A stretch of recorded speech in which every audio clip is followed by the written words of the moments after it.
Hello, hello, hello. Hey, fun people. Welcome to Everything Aja. If you are new here, you're like, who is Aja?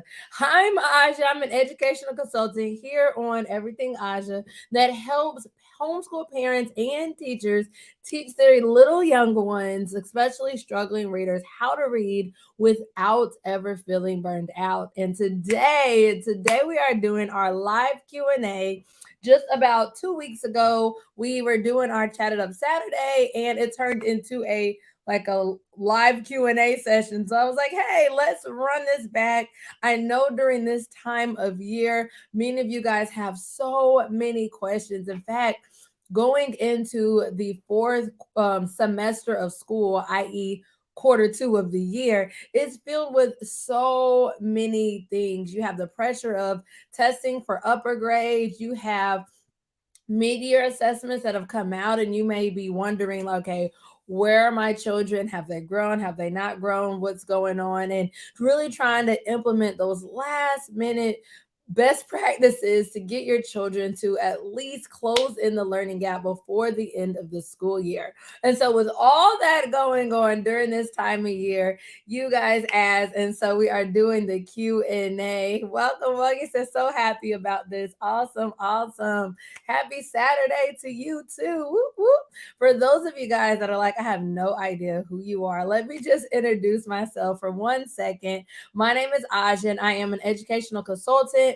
I have been a kindergarten through fifth grade curriculum specialist, meaning that I was administrator over all things teaching and learning from literally you name it, I was doing it. From creating class lists to helping teachers teach their children. I have over a decade years of experience in teaching Title I schools, meaning that I've been teaching teachers and teaching children in urban areas where mostly all the kids were on free and reduced lunch. And when you have that type of environment, you typically have lots and lots of struggling readers. Good morning. Good morning. Welcome to Chat It Up Saturday. Woo, woo. I also have my reading endorsement. And here on Everything Aja, I help teachers and homeschool parents teach their struggling readers without ever feeling overwhelmed. And so if you have a heart for making a big impact, but you want to do so without sacrificing yourself, sacrificing your family time, sacrificing, your me time, then you are in the right place. Hello. And so here on Everything Aja, I help teachers and parents go from feeling frustrated, feeling overwhelmed, and feeling experiencing teacher burnout to feeling confident, prepared, and most importantly, making a difference. And so today we are doing our live Q&A. Woo, woo.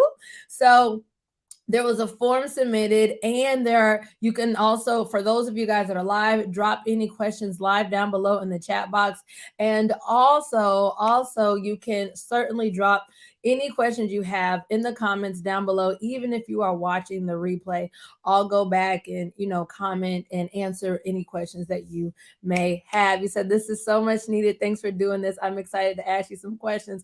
All right, well, ask away. I'm excited you guys are here too. Good morning. And so you guys could literally just start dropping questions. I've introduced myself, and so I'm excited that you guys are on today because I know this time of year is crazy. And so even if you don't have a question, I really want you to listen up as other teachers and homeschool parents start asking questions that might trigger, something in you to ask a question, or most importantly, you can learn just by listening to the questions that other people ask, because we can look, I learn vicariously from other people. So hey, that's just me. That's just me. All right, let's just get started. Janice said, what is the best way to teach struggling students with letter recognition? Oh, this is a good one. This is such a good one. All right, so let's just break down letter recognition. That is simply a child being able to recognize and name a letter. And so what I do, I believe, in my whole framework, is making it fun. When you have struggling students, you're having students that typically do not like to read, do not like to learn, do not like to do any of that. And so you have to make it as fun as possible. You said, I love that question. awesome. So you have to make it as fun as possible. And so what the way I really teach my clients in teaching my design is to do an explicit lesson and then piggyback off of that with lots and lots of practice time through games. And so the use of like different learning games allowed you to teach with ease because you can do it in a very rinse and repeat system, but most importantly allows them to be able to recognize letters, have fun doing it, and the most important thing is they won't even realize that they are doing it. And so if you have flashcards that have, letters on them, then whoop, I'm actually going to drop down below. I have a flashcard game video that is strictly based on flashcard games that you can play. I'll drop that link down below. But with flashcard games, so you can do like scavenger hunts where you hide the flashcards, and then instead of making them find the flashcards, they actually have to say the letter every time they find a flashcard, thus reinforcing letter recognition. Other games you can play are memory match, making them say the letter each time. Even the scavenger hunt, I like to do. My daughter loves this one, but turn off the lights and make them do it with a flashlight, just amping it up to another level. There's other games where you can put like the letter flashcards on different bins, and children can throw bean bags or balls into those bins. And that way you're just saying the letter, like you literally so tape the flashcard on a bin, or you can even use sticky notes. If you don't have flashcards, you can use sticky notes, no worries, don't have to go out. But I do actually also offer my own letter flashcards that have picture cues on them to help children, as well as not picture cues on them, so you kind of get both options. But when you put them like on a bin, then you say a letter and then they have to either throw the bin or throw something in that basket. And this really helps with boys because boys are very active, especially African American boys. They are so active. And so that's literally what I do. Teach a lesson. There's lots of really, really fun phonics games in which you can, not phonics games, but phonics videos. So as you're introducing a letter, do the song, for the children that learn by song, and then play games to have them practice letter recognition. Because if they are struggling, that means they don't want to sit here and learn. They don't want to sit here and learn, period. So make it fun, play some games. I dropped the link down below with some flashcard games to help that, to help you do those with flashcard and letters. And I also actually I have an entire playlist on my YouTube channel, simply based on like that kindergarten age. um and hold on. I'm about to also drop the link. I actually have also some alphabet games just for alphabet activities. So I'll drop that link down below as well. And so there you have it. Games to get them practicing. You said this is so exciting. Thank you. I wish you were my teacher when I was younger. Oh, thank you. You're so sweet. You're so sweet. You're so sweet. But yes, you explicitly teach at the beginning and then allow them to practice through really fun and exciting games. And that allows them to want to do it. They'll want to read. They'll get excited about doing it, because most children, especially children that typically look like me, they're kinesthetic learners and they do not like to just sit down. We have to be active, we have to be doing things. And the more you can get children active and doing things in a way that doesn't stress you out, hello, um, the more you will be able to kind of like pull them, pull them into your lesson, get them excited. um this is a piggyback question. What should you teach first, letter names or letter sounds? Ooh, that's piggyback on that one. Very great question. I know some of you guys dropped some questions. I'm coming back. I have not forgotten about you. But this question goes hand in hand. All right, letter sounds all day long. So sounds, dealing with sounds, just manipulations of sounds, is definitely a beginner like phonological awareness. And so I will start off with sounds, but not telling them letter and sound, if that makes sense. Look, Bonnie also answered it, sounds.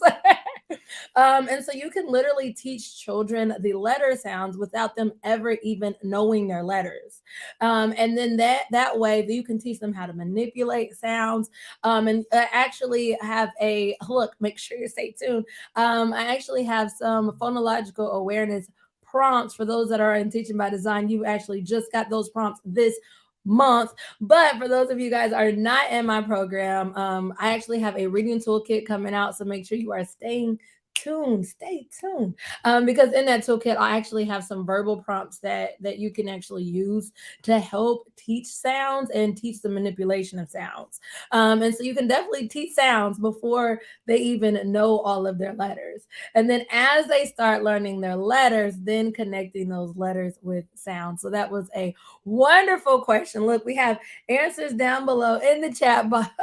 Our pre-K teachers are like, hey, wait, sounds all day long. Awesome. Thank you so much for that question. We have another question. You said, I have a kid who, according to iReady, is low in reading. How can I support her before she leaves first grade? Great question. Very timely to this time of year, too. Very timely. And I feel like this is a really common thing that most of you guys are facing. I see the hands up down below. But let's talk about this, and let me know down below in the comment, in the chat box comments, even if you're watching the replay, can you relate to this? Because I feel like so many of us can relate to this. Like, so many of us during this time of year are looking at our data, especially mid-year data, and you're looking and you're like, man, I just wish they were you know, farther along than where they currently are. And you're looking at your reality and your hopes that you had, the hopes and dreams that you had going forth at the beginning of the school year have kind of simmered down. And so let's talk about the reality. Okay. So the reality is we only have literally April, May left, right? I mean, March is pretty much gone. So we have 2 months left, but we currently have a child or children who are still behind. Either they're still low, maybe didn't make as much progress as we wanted. You said true. And maybe, like, you're looking at the data and you're like, oh no, oh no, oh no, maybe I'm a failure. And no, that is not the case. So I want you to just get that out of your head. All right, so basically this child needs some explicit direct instruction, and realistically you have about 2 more months for this school year. All right, so I actually have a kindergarten through first grade, not I mean kindergarten through fifth grade readiness checklist. I'll drop that link down below in the chat box as well. But that checklist will then show you the major skills that child will need in order to go to second grade. Okay. So look at the checklist, free checklist that is. Look at the major skills he or she, well, this is a she, needs before second grade, because right now they're in first grade.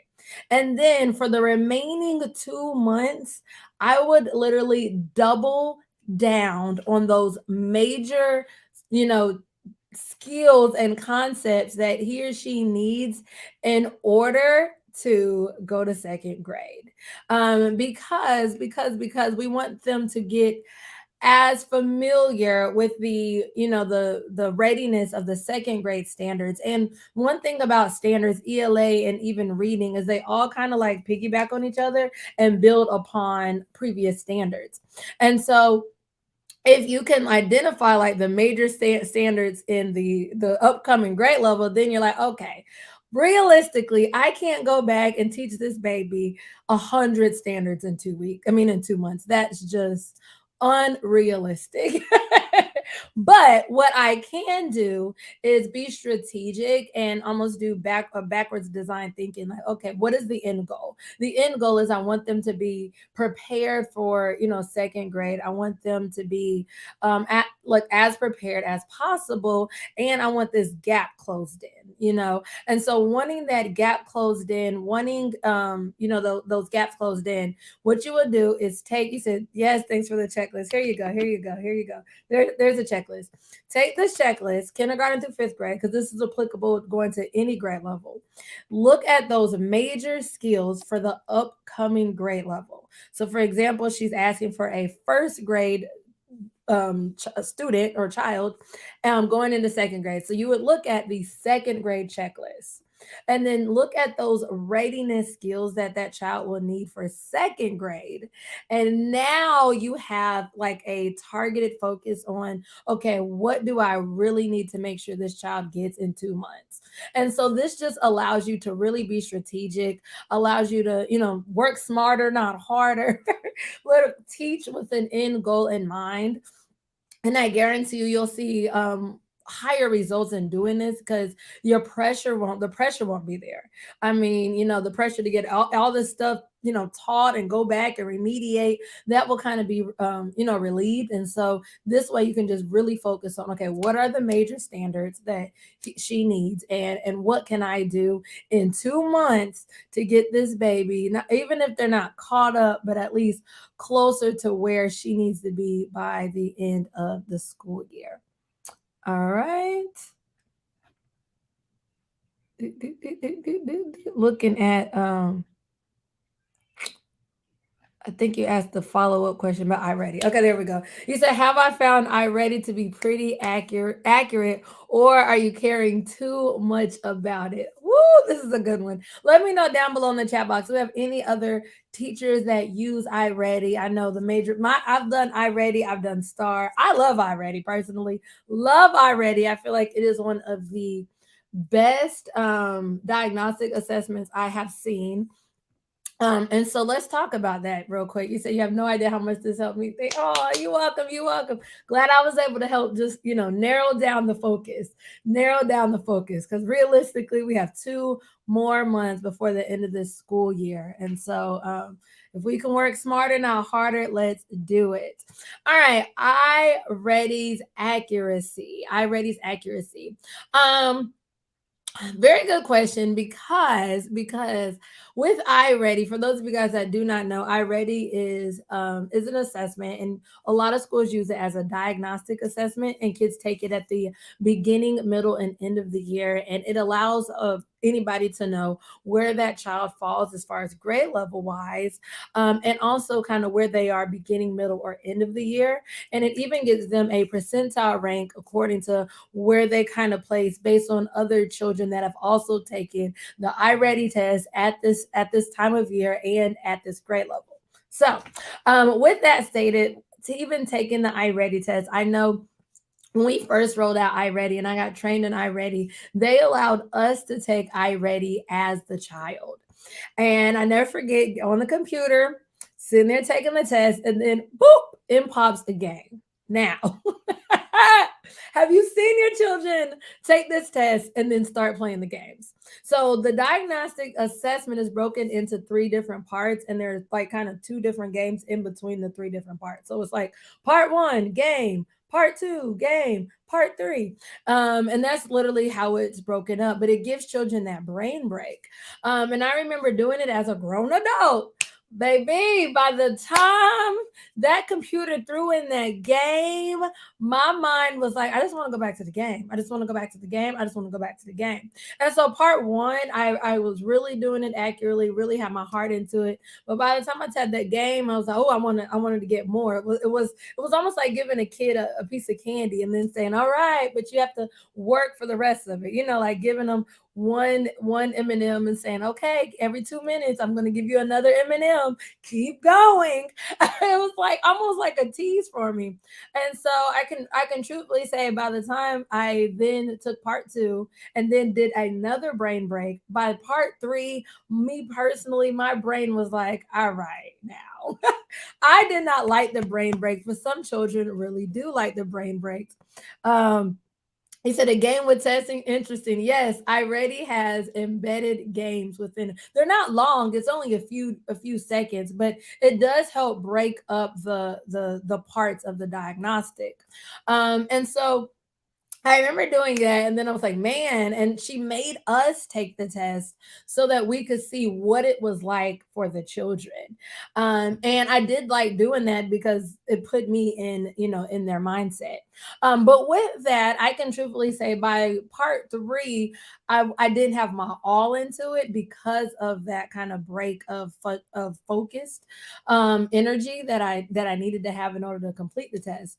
But for the results I have seen, they have been pretty accurate, but with the games, with the kids knowing like part one, then I can do a game, part two, then I can do a game, part three, then I can do a game. They want to rush. They want to rush through it. They're going to be a kid like me, like, hey, I want to get to the games. I want to get to the games. And if they know the games are coming, then they're going to kind of rush. And the one thing I love about iReady is that it gives you the little flags. So you have a yellow flag and a red flag. And I actually, one of my clients, we were just looking at her iReady data, and we were doing a full blown classroom analysis with her iReady data.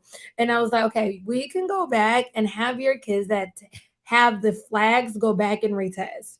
And so the thing I like about iReady is that it tells you when a kid rushes. Like literally, this baby rushed, go back and retest. And so a yellow flag means they kind of rushed. It may these results might not be accurate, but if it has a red flag, go back and retest.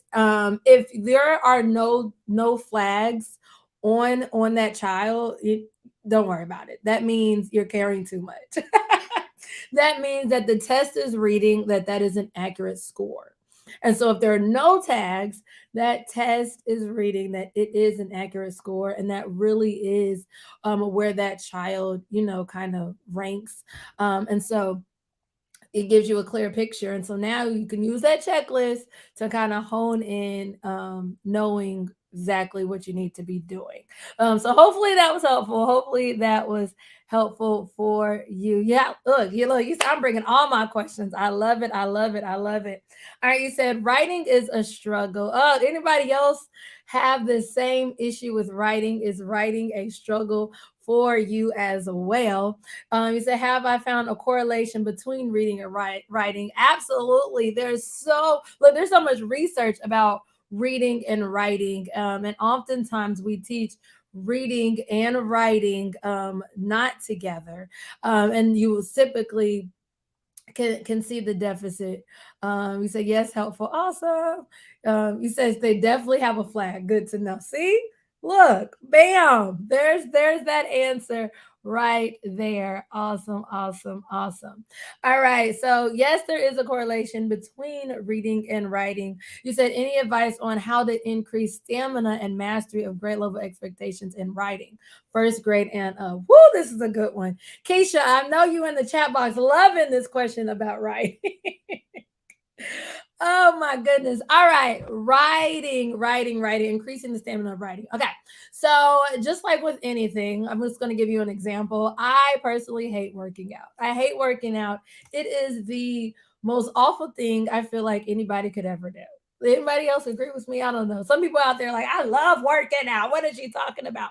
But me, for I absolutely hate doing it. I wish I could be using my time doing anything else in the world. Okay.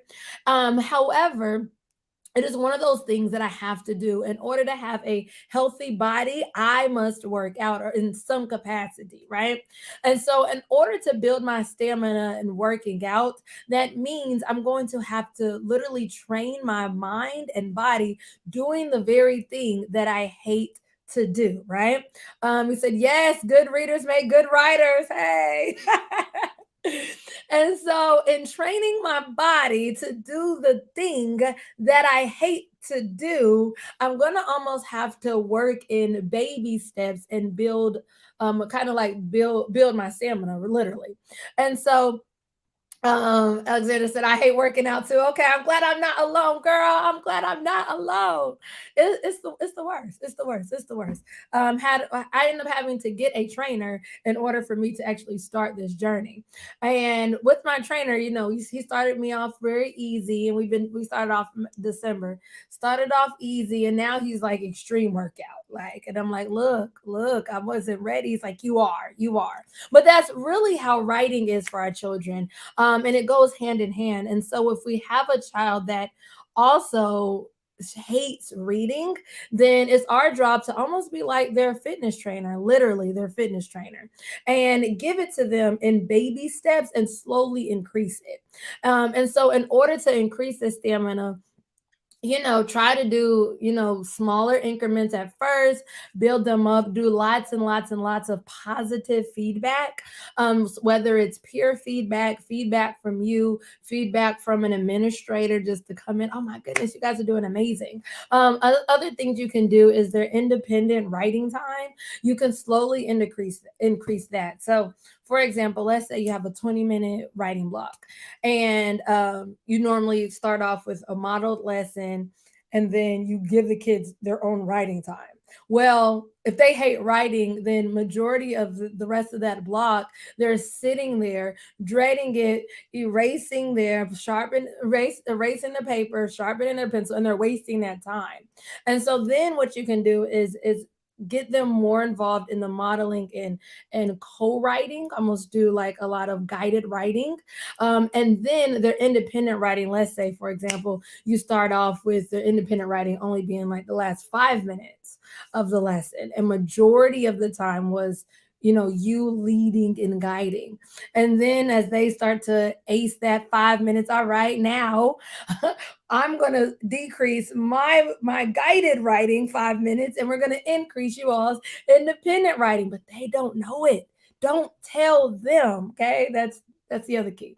But then now, you're slowly decreasing your support and increasing their time. And so over time, that will also build the stamina. You could also increase by minute, go to from 5 minutes to 6 minutes to 7 minutes to 8 minutes to 9 minutes to 10 minutes, and just keep increasing the time.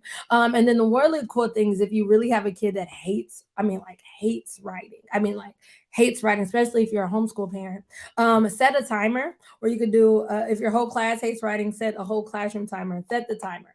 Don't let them see the time, but they get used to hearing the bell or ding. It could be like a special timer. For those of you guys have iPhones, you know how you can change the music at the end of the timer. Um, so when that time goes up, their writing block is over, and so they know that they just have to write until that sound. Well, when they start off at 5 minutes, they get accustomed to writing in 5 minutes, and then as you slowly increase the time for them doing independent writing, they don't even realize that the time is getting longer because their stamina is starting to build. And so that's one thing you can do to increase stamina. Now, when it comes to mastery of grade level expectations in writing, that's another thing. So that's really honing in on one, your guided practicing, which we just discussed, in guided writing, and then feedback and explicit writing lessons during that independent time. So, for example, I think you said first grade. So, for example, while all your children are doing independent writing, you're taking only one or two children, working one on one with them during during their independent writing time, while all the other kids are writing independently at their desk. And you are just like with guided reading or guided practice, small group lessons, how you just have a few back there and you're working on them, working with them. You will do that too. The other thing, use rubrics and expectations. There are writing checklists. There are I know I have my checklist that correlate with the actual writing standards. But use that and teach them, though, like literally have them grade themselves, let them do self-evaluations. The more they understand the end goal, the the more that they'll be able to reach mastery. Just think about it, like if you were driving, I'd just tell you to get in the car, girl, get in the car. You said timer, great idea, genius. Whoop, whoop. Glad I can help today. Glad, look, we came ready for Q&A today. You guys are asking some great questions too. But let's say I just tell you to get in the car, and I'm like, hey girl, get in the car. And you're like, all right. And I'm like, okay, we need to practice driving. And you're like, yes, we need to practice driving. But then I just tell you to go. And I never tell you where we're going. I just tell you to get in the car and let's practice driving. Well, I mean, you can get on the roads all day long and you're going, but without a destination of where you need to go, one, you're not going to take it seriously. Two, you're just going to waste a lot of time. And that's really how writing is. That GPS, that destination of where they need to go, that's the rubric. That's the standard based rubric, allowing them to be really familiar with that rubric. Make sure whatever rubric you use, make sure it aligns to the learning target of the standards. And so that's really how you can make sure they're at least practicing towards mastery. So every single time they get behind the wheel, they get their pencil out and their paper out, they at least have a destination. And the great thing about writing, is the destination will be the same no matter what. The rubric is a rubric and is surrounded and based on their standards. And so that's how you can really aim for a mastery of the writing standard. You said a friend's teacher shared the Georgia milestone rubric, and that's been helpful too. Great, yes, yes. Those rubrics are really good because they are based on the standards. So absolutely, absolutely. You said good readers make good writers. Does that mean I need to develop a strong reader before tackling writing? Woo, we have great questions. Look, she's piggybacking off of the great readers make great writers.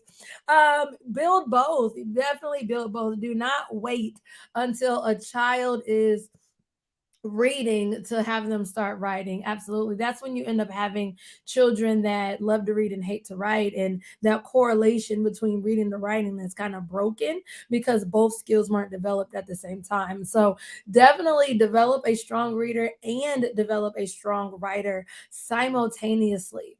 I know earlier we were talking about the younger grades writing, I'm not young, yes, the younger grades, but not writing, but learning their alphabet and their letters. As soon as you start introducing letters, have children practice writing those letters. Like whatever you're doing in reading should also be corresponding in writing. If you have kids that can't write yet, they should be drawing and labeling. There should always be some kind of writing component that does correlate with what they're doing in reading, because, like Keisha said, great readers make great writers. Absolutely, absolutely, absolutely. All right, next question. Y'all asking some great questions today. Great questions today. I think we answered that. Okay, we just answered this question. We just answered this question. All right, so we're right here. You said, I am getting my mind ready for next school year. Come on now. Work smarter, not harder. How do I prep for reading over the summer? Yes, I want to be able to hit the ground running on the first day of school. All right, so this is a super loaded question. Super loaded question. All right, so let's talk about this for a second. The summertime is the best time to prep for the next school year. In fact, this time is the best time to start prepping for next school year, period. And so, in order to really work smarter, not harder, closing gaps with struggling readers, and do so without being overwhelmed, you want to make sure you have as many systems in place as possible. And some of those systems do require prep. For example, I never forget, for me, I knew around this time, this time of school year, that I wanted to do almost like my centers on autopilot, right? And so, in order to do that, one of my centers was going to be centered around differentiated games. Okay. And so, during the summer, well, during this time of school year, because we actually had free printing over the at school. So if you have pre-printing, this really, really gonna work. But during this time of school year, all I was doing was printing like buckets. might show y'all my buckets, but a bucket full of games, games. So Florida Research Center has a lot of games, and I was getting games off Teachers Pay Teachers, but I was getting games that related to the standards and things that my children needed to practice on. So based on this school year, I'm like, okay, I know that I have kids that really struggle with affixes. I need some affix games because vocabulary is keen. And if they can't understand the vocabulary, then they're really not going to understand how to comprehend the words in the story. And so really honing in on, okay, let me take what really did not work this year and allow my children to practice those skills next year. Right now you print all of those games and activities, and then over the summer you start literally building a bank. And so I got like literally a tub with the little dividers. Y'all know what I'm talking about, like the little file folder dividers. And in that tub, I had it based on standard and skill. Within that tub, within that standard and skill, you open it up, and I would have games in Ziploc bags. So I brought a whole bunch of Ziploc bags, and put those bags within the standard. And so then my differentiated games were super organized. So come August, the next school year, then I would change out my games every Friday. And the other cool thing, because you have your games based on standard, you can use them for differentiation. So let's say, you have 4 reading groups the next year. That being these babies are behind. Oh, no worries. You guys will be playing this game this week. Here's your choice of games. The really cool thing with having this organized system over the summer is it's done for you the whole school year, and you don't have to redo any more work. No more printing out all this stuff on Teachers Pay Teachers during the school year. No more. Everything was done over the summer, and it worked. I mean, wonders. Are you talking about centers on autopilot? We're talking about centers on autopilot. So yes, it was prep over the summer, but hey, that one center is done for the whole rest of the school year. You also have technology that's already done the whole school year. So you're really only dealing with your small group and maybe one other center. And so, I mean, now you talk about that other one small group, you can do choice boards. I know you're in teaching by design. Go to module 5. Module 5 has choice boards in it. Bam, you have a choice board. Already know, okay, we'll do one choice board per week, one choice board per month, however often you want to change out your choice board. And then now you're left with only having to really prep your small group table for next year. So that's one thing. I mean, like, I know it was a lot, it was a long example, but that is what I would do to prep for next year and to really alleviate what you have to really you know do during the school year, because small group time is like that time. So as much as you can prep for like student led and centers will help you teach smarter, not harder. You said, okay, front load centers, check. Yes, front load your centers. And some of you guys might say stations. Station centers can be used interchangeably. But yes, front load them. That is something you can do right now. It doesn't matter what kids you get next year. You know they're going to need the grade level standards. And then other things you can do are standards that typically your children normally, we normally have struggling readers. So I would also practice on, like, for example, vocabulary for those of you guys that teach upper grades. The basic prefixes like re, un, pre, all of those are really introduced at about second, third grade, but somehow they don't know what they mean. And so those are some of those standards that they need, those prerequisite standards. Well, front load those centers, have those kind of games that you don't have to really teach. They can kind of teach themselves over in the center, and you're going back and reviewing and piggybacking on those standards in a very simplistic way. So yeah, so think when you are front centering standards and you're printing these independent activities, think about, okay, what are prerequisites that they should do, before the grade levels, i.e., vocabulary. Those that are really struggling with letter recognition or blending, you'll need some phonics games in there. And then, what are some games and activities for children that are above or they need a little bit of enrichment? That can come in maybe with a choice board or a project, and then you can have those front loaded. And so, because as much as you can front load centers, that would be like the one thing I would focus on, one thing all summer, and that would be centers, centers, centers, so that next school year, all you have to really focus on is the differentiated instruction that they need. Dun dun dun. So hope that help. Hope that help. All right, you said look, you're interceding on the behalf of another friend. Okay, let's go.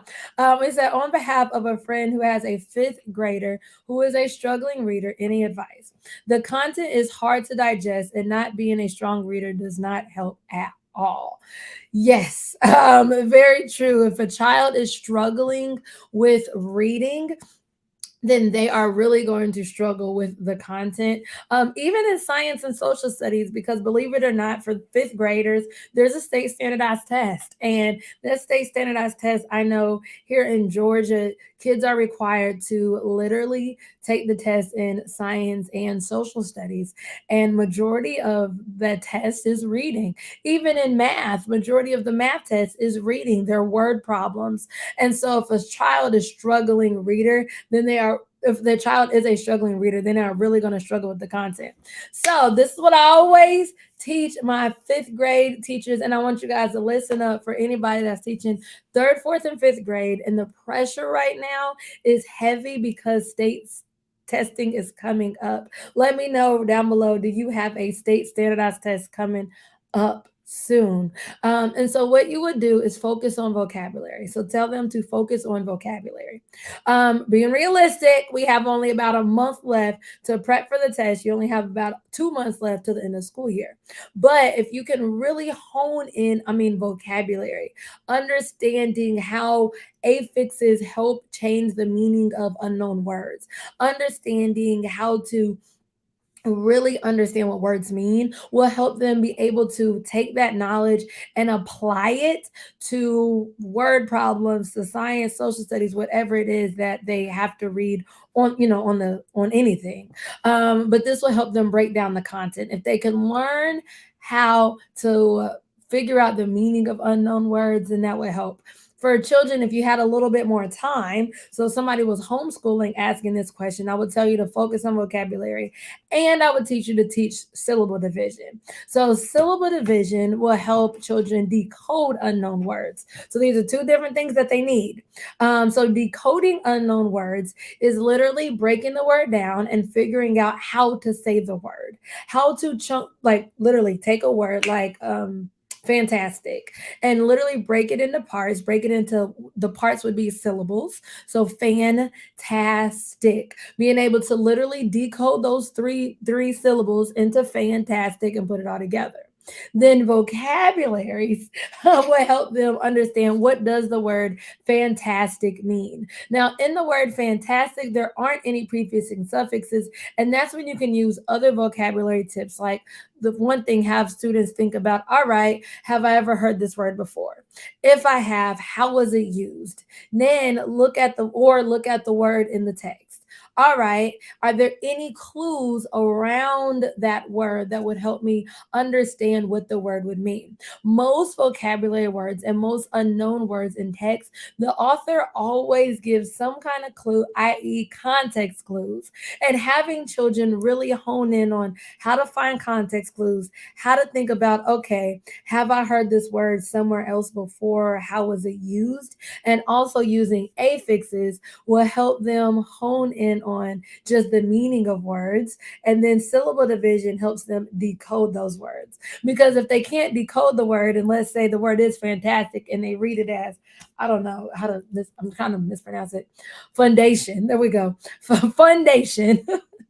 And they say, or foundation, let's say, like they say foundation, and they try to go, well, have I ever heard foundation before? Then it's going to be, hard for them to really do context clues if they do not know the correct word. So they do need both. But with testing being so right around the corner, so vastly quickly approaching to today, then vocabulary would get you the most bang for your buck right now. But those that are homeschooling, you have a little bit more time. Even those that are maybe teaching up north, I know in Midwest kids don't even get out until middle of June, and so you have a little bit more time. But I know a lot of the teachers down south that the end of school year is in May, and so you don't have a lot of time. So vocabulary, and then pair up vocabulary with some syllable division or things that will help children decode unknown words. All right, y'all are going through it. Whoop, whoop. I think. All right. So then we have another question.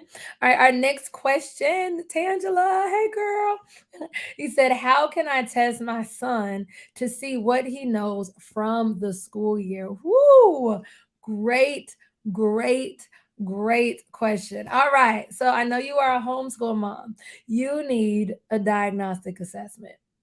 You need a diagnostic assessment. And so you have one or two things. You can look up diagnostic assessments online. I know we talked about iReady for those in the school, or or you can super hang tight because I'm actually in the middle of developing one. So one will be coming out. I know you're in teaching by design, so you have access to that. But like in the meantime, definitely you can go online, and almost like online, I will say online free resources are going to be a little limited, a little limited. um because the fidelity of the test and you not knowing, but they can help. And so literally, if you just Google first grade diagnostic assessment, and then you can look at free, you'll see some as well. You also can use just almost divide it up. Maybe first grade phonics diagnostic assessment, first grade reading comprehension diagnostic assessment.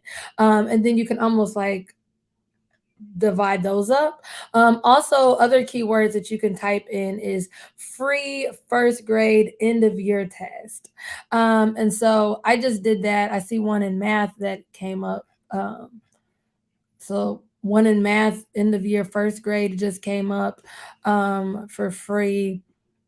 I don't see a one that's like that in reading. Um, okay, here's one. Um, it's commoncorestandards.com. They offer first grade. It has math and reading, like an end of year assessment that you can use as well. I can so okay. And I just dropped the link to that.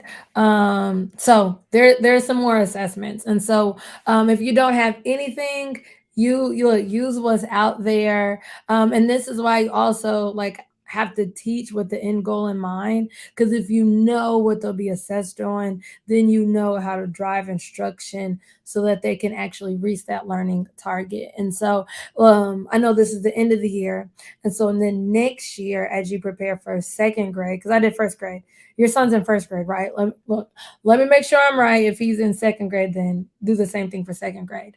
And then the other cool thing is this one has an answer key that I just dropped in the chat box. But if you wanted to use this, find a second grade one, do it at the beginning of the year next year. You're welcome. Do it at the beginning of the year next year, and then make sure you do the same assessment at the end. And then this will give you like a. You say yes, first grade. Awesome, awesome. So do the test at the beginning of the year and again at the end of the year. This way, you will really know not only what he knows and what he doesn't know, but you will also know if he's grown and what standards he's mastered. And so look for next year, girl, next year. Give them the second grade at the beginning and then the second grade again at the end of the year. You can also then do it in the middle of the year as well as like a mid-year assessment. And then that gives you that kind of like that checkpoint to know, all right, what is he mastered, what is he still struggling on, etc. And so, but you do need some kind of assessment. You do need some kind of assessment. Like I stated, a general diagnostic assessment is coming up in your Teaching by Design membership. But if you don't want to wait for that, use this assessment like now. I would use this one, especially because it looks like it. I glimpsed over it. Granted, I'm just kind of going at a fast pace. I was like, okay, this looks good, and it has the answer key, and it's reading and math. So if you don't have anything for math, then that would be the route I would personally take, but yes. So that is how you could teach your son. Whoop, whoop. All right. Piggybacking off of questions, we have about 10 more minutes left. So I'll see how many more questions I can get to. I think I've answered most of you all's questions. I'm glad this has been so helpful for you guys. Y'all came prepared today. I love it. I love it. Thank you. Thank you so much. Hey Sharera said, I love it. How do I build stand-up for those who struggle with writing? All right. I don't know if you missed this. We had a very, very similar question. But I was shared how you can slowly but surely increase the time of their independent writing. And so you can start off with setting a timer like for 5 minutes, have them write for 5 minutes. And then as they get used to writing 5 minutes, and that slowly goes to 6 minutes, 7 minutes, 8 minutes. But before that, you have done like some sort of modeled writing lesson or a guided writing lesson prior. And now you're trying to for them to do that independent part. You're wanting to get them to do it on their own. And so most times, like I gave the analogy of me hating to work out, but most time when kids hate doing something, they end up wasting that time. But if they have that timer to listen for or that specific bell to listen out for, then they're like, okay, it's not that long, especially if you tell them at the beginning, like, we're only doing this for 3 minutes. But that's also the same thing you can do with reading stamina and fluency check is time. And then slowly just start increasing that time without telling them. If you tell them that you're going to slowly increase, then they're not going to want to do it. They're period. It's just like working out. Like when you start off and you do 10 push-ups, you're like, oh, okay, 10 push-ups. And then as slowly over time, you're doing 11, then you're doing 12, then you're doing 13. And before you realize it, now you're at 50 push-ups without consciously realizing it. So you almost have to be like their workout trainer, but with writing. They're writing trainer, so to speak. They're writing trainer. All right, you said this may be off topic, all right, or better suited for another Q&A. But do you have any strong feelings about retention? Do you think it is helpful? How do you know when a child should be retained? Woo! All right. Now, look, open Q&A. Let's talk about it. I think retention, my personal beliefs on retention, really hone in on that specific child and really one question. One question. Will repeating the same grade level really help that child? Okay. Will repeating the exact same curriculum all over again actually help that child? Okay. So really answering that question will determine if retention is best suited for that child. For some children, I have seen that yes, retention was just what they needed. Whether I've known one child, they experienced some very traumatic loss. In fact, their parent ended up passing away that school year, and we had to sit in a room. It was the counselor, it was the principal, myself, and it was determined that retention was what was best for that child, because that child was missing a lot of the core standards simply because they were out a lot. They were dealing with stuff, and it was what was best for that child going back to master those standards, then being passed along, and having those learning gaps. For other children, I've also been in rooms and it was not what was best for the child. For example, if the child just simply didn't understand it, they are in, let's say, tier 3 instruction. You are already borderline trying to, or not even tier 3, tier 2. Let's go to tier 2. They're on borderline between tier 2 and tier 3 instruction, and you're trying to see if they need to be tested, and the end of the school year comes. Right, repeating another grade level will not help that child. There could be something else that child needs, and so in that case, retention is not what's best for that child. That child needs to see an interventionist go ahead and get their testing out, continue RTI, continue. Really looking at, okay, why is it that they're not mastering the standards? Why is it that they're not comprehending these standards? And so for that child, no, it doesn't matter what grade level they're in. It doesn't matter who their teacher is or how many times you teach them, 1 + 1 is equals 2. They're not going to get it because there's another issue going on. So really, that one question determines the answer to this question. That one question, will repeating all of the same standards and curriculum really help that child? If it will help that child in the long run, I say do it. You have to do what works best for that child. If it's not, and they're still going to be struggling, then there could be something else that's going on, and retaining them is not going to help. I've also seen people try to retain for behavior issues. That's not going to help either. Like, that's not going to help the child in the long run. It actually sets them up um farther behind. I remember when I was teaching 5th grade, I had kids that had failed twice, and here they were turning 13, and we were in the 5th grade, and they could not fail anymore.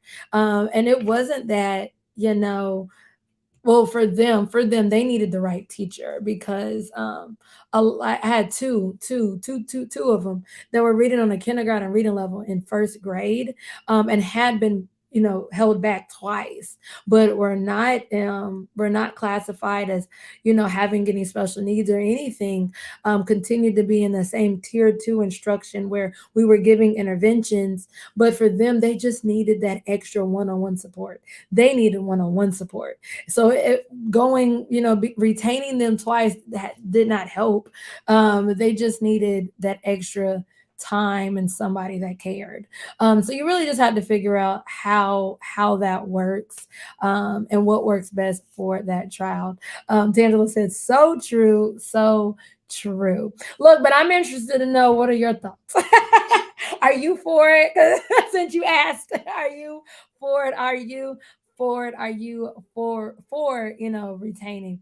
All right, we have 4 minutes left. I'm going to answer this last question. If anybody has any other diet, questions that you're like, I need to get this question out, drop them down below. Like I stated, if you are watching the replay, welcome, welcome, welcome. So glad to have you. You can still ask any questions down below. I will be answering any comments down below. I'll answer it in the form of a reel, or even type it out. And so, not a reel, but a short here on YouTube. So definitely can keep the questions rolling. I know this time of year is very busy and the pressure is real. And, I want to help us teach reading with as much ease as possible. And next week, we actually have a special guest coming on. So I'm so excited for that. And so make sure you join us next Saturday for our Chat It Up Saturday, as she helps us literally teach with boundaries in order to create a healthy work-life balance. In fact, she specializes in teaching elementary teachers how to have work-life balance through setting boundaries. So excited to have her next week on here. So make sure you guys come back next Saturday at 10 o'clock a.m. Eastern Standard Time. We do this each and every weekend. All right. So one more question. You said your school is going to train you guys on guided reading this summer. Wow. All right. But you like to know things in advance. What is it? Do you have any resources? How do you sign up for your individual education consulting? Oh, right. I like this question. All right. So guided reading. And now I'm interested because you said they're training you on guided reading. I found a lot of the teachers in my program are still teaching guided reading and getting trained on guided reading. And it's crazy that so many schools are just now getting into it. I've been doing guided reading for about a decade now, and now the new big push is guided practice, very similar to guided reading, but the goal of it is a little different. And so guided reading, the whole entire concept of guided reading is to give students the strategies and skills they need in order to be independent readers. And so the focus is all about giving them strategies so that they can read on their own.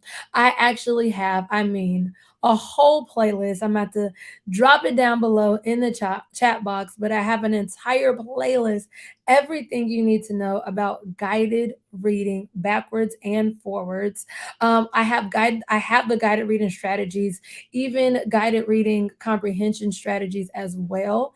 And so let me drop that down for you so you can check that out. Within the playlist, guided reading is broken into really three different parts: before reading, during reading, and after reading. So, before you even start reading to your children, while the children are actually reading on their own, and then after they finish reading. And so, here is the guided reading playlist. Perfect.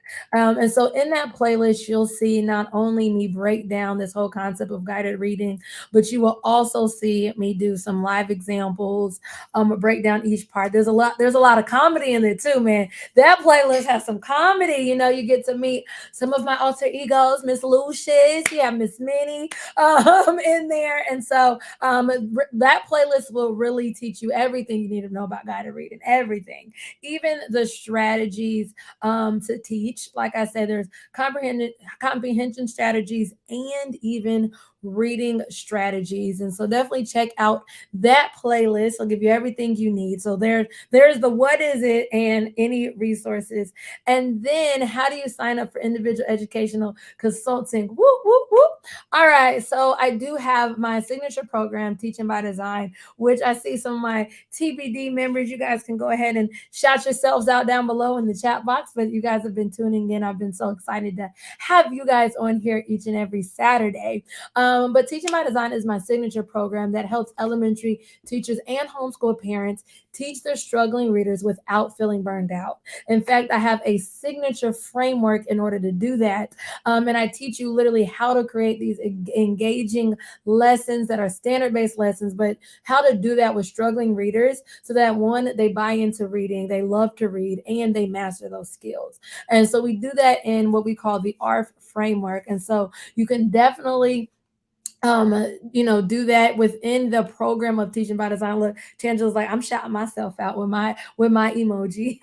Within the program, I also offer one-on-one coaching. So for those people that are like, hey, like me, that hates reading, not hates reading, that hates working out. There we go. That hates working out. And I'm like, look, I will not work out unless I have a trainer. If you're like, I want a trainer, I need my own reading coach, I'm ready to work with you. Look, Bonnie, whoop, whoop, TBD. Yes, yes, yes. Look, she said TBD for life. I love it. I love it. And so for those that are like, I need that extra support, then we also have Teaching by Design with one-on-one consulting. And so in that case, I work with you one-on-one. Earlier, we were talking about the iReady data, and I was like, wait, I was just dealing with somebody, and we were looking at her entire breakdown of her data. That's literally doing the one-on-one consulting with it. And so she was able to bring up her iReady data, and literally because I consult versus coach. And so the difference is a consultant actually gives it to you. They're like, hey, I'm not going to get off a call until you have everything you need to immediately implement it the next day. And so with her, we looked at her iReady data. I went ahead, I made a chart. I said, all right, let's take this data. I broke down her kids into different groups, thought about, okay, how do you want your centers run? And we literally created her entire small group framework of how she was going to do small group, because literally almost the same scenario. That's crazy. I just thought about that. But her school is just now rolling out guided reading. And so she was just now getting trained, and she was like, we have to do small groups.